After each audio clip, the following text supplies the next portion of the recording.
Dubay yoki Turkiya? Turkiyada siyosiy tarangliklar, beqarorliklar juda ham avjiga chiqqan.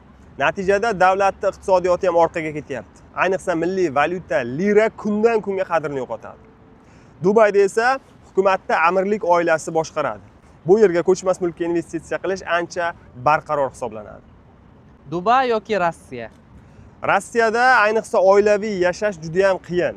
Sababi u yerda millatchilik avjiga chiqqan, odam ajratish, o'zbeklarni kamsitish holatlari juda ham ko'p kuzatiladi.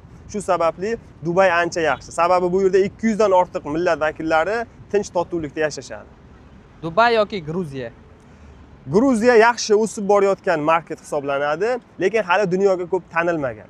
Dubayga siz investitsiya qilish orqali xuddi kuchli brendning bir qismiga egalik qilgandek bo'lasiz. Ertaga kelajakda ko'chmas mulkni qayta sotishda ham siz ancha yuqori foydaga, ancha osonlik bilan sotishingiz mumkin. Albatta men Dubayni tanlayman.